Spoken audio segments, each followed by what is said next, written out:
Hi everyone, this is Eric with Lobocomservices.com, and this video is on some field properties. And it's part two actually of I started this and it got too long, so I'm going to this one. So this is talking about field properties in your table. So in the prior video talked about, and yeah, I guess you can see me. Or I don't know where I am, but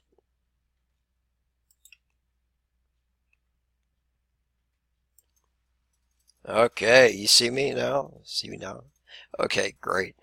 Like I was saying in the previous video, we showed how to enforce referential integrity between these two tables.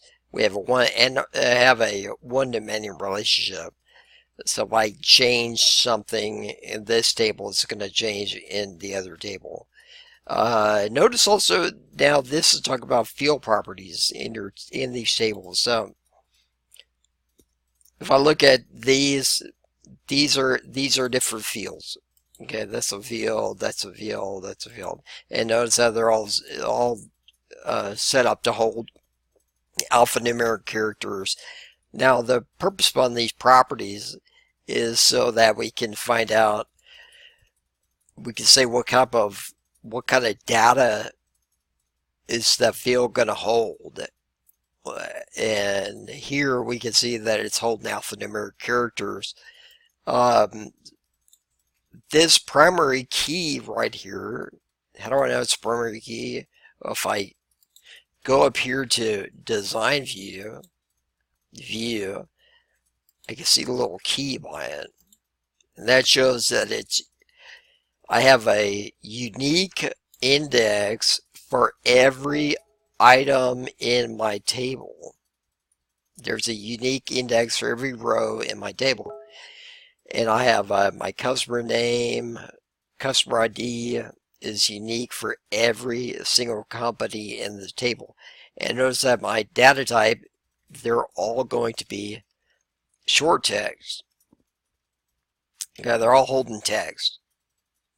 And here is a good place to put description about what you're supposed to enter into that field. A unique 5-character code based on customer name, street or post office box, state or province, okay, and on, phone number. You could read all these. The field size for this particular one for the city is going to be limited to 15 characters.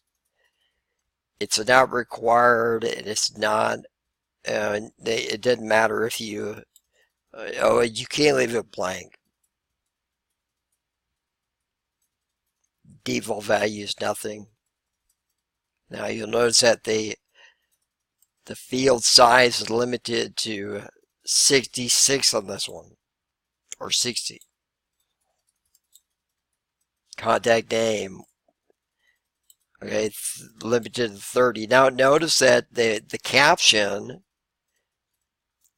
we have a field name of this, but the caption is we have no spaces in the field name. But we can have a space in the caption. This will carry over to your queries, your forms, and reports. So it makes it easier, more legible, and more readable. This would be more readable, is it more correct than legible? Okay, I don't want to save any changes. Now the other thing is, let's see, orders.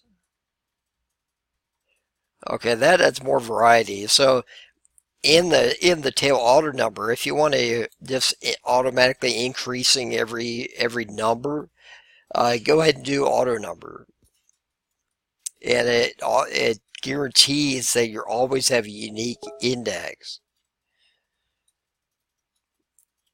and the same type of text as in the customers table. We have the same data type, the same type of data, short text. So that's how we could join customer ID up with the customers table, because we have text to text.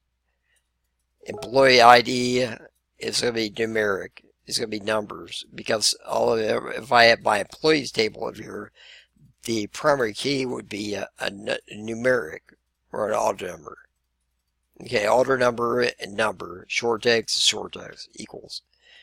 And then my dates, okay, it forces that forces me to enter a date here. Ship via, it's a selection. And then we have a short text all the way down here. Now notice also that we have freight, we have a currency, so the format is going to be currency, but we can also choose other items. We can have, like if you want to have pounds or whatever these other ones are, or you could have that too.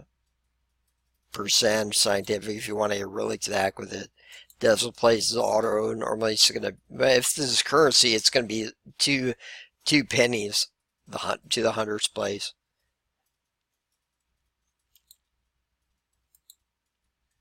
Okay. So that happens to be, if you have any questions, leave them in the comments below. So that's about all. That's about all the common things. Leave it in the comments below and make sure that you like and subscribe to my channel. Talk to you soon. Bye-bye.